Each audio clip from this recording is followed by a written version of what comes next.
Magandang umaga mga ka-Agri TV. Magandang umaga mga ka-pets. Happy New Year sa inyong lahat. Welcome to another episode of Consult a Vet, your partner in pet care.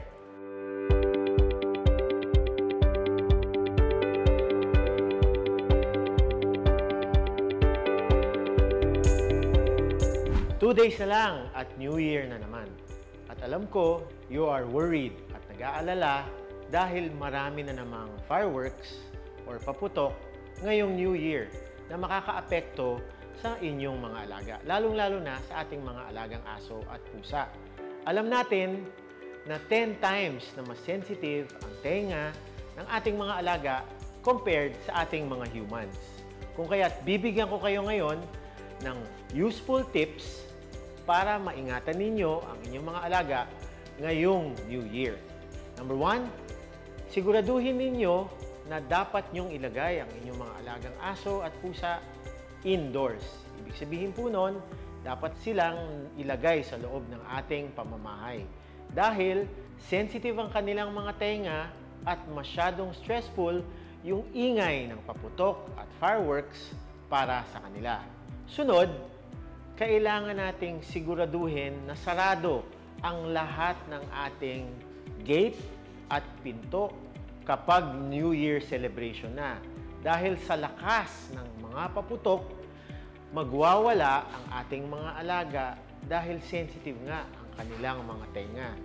Kapag nangyari yon at may bukas na pinto, maaari silang tumakbo at maghanap ng matataguan na maaari nilang ikawala sa ating neighborhood. Siguraduhin natin na suot-suot nila ang kanilang dog tag at ang mga collar na may mga nakalagay na details ng owner, address at phone number para kung sakaling sila ay mawala, maaari silang mahanap at matagpuan agad-agad kapag sila ay nakita sa labas. Pang-apat, siguraduhin natin na bibigyan natin ng exercise ang ating mga alaga isang araw bago dumating ang selebrasyon ng New Year. Bakit?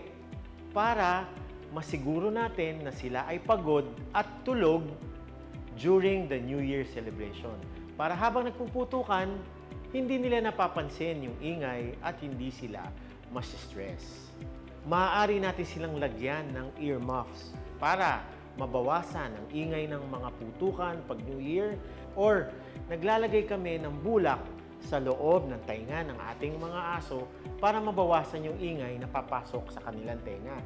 Sunod, siguraduhin natin na iingatan natin ang mga ipapakain natin sa ating mga alagang aso at pusa kapag holiday season. Lalo na pag New Year at Pasko, napakadaming pagkain, hindi natin mapipigilan ang paghingi nila ng sari-saring pagkain at mahirap matuklasan yung mga bawal dahil maraming bawal na pagkain na maaaring maging poison para sa ating mga alaga during this holiday season.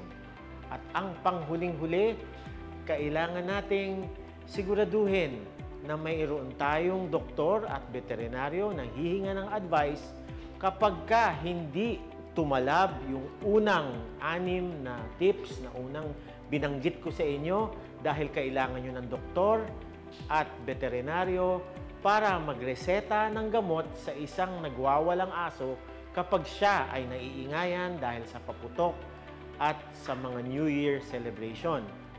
Dahil ang veterinaryo at doktor lang po ang makakapag-prescribe ng gamot na maaaring ibigay para kumalma or mapatulog ang ating mga alaga habang nagpuputukan ngayong selebrasyon ng New Year.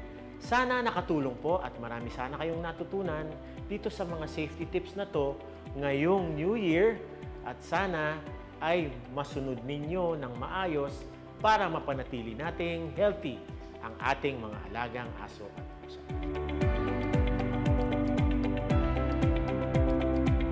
Hanggang sa muli, Happy New Year po sa inyong lahat, at laging tandaan to always bring your dog to a vet here sa Consult a Vet sa Tandansora, Imos, Capitol Hills Drive, and Dahlia branches of Consult a Vet. Dito lamang po sa Consult a Vet, your partner in pet care.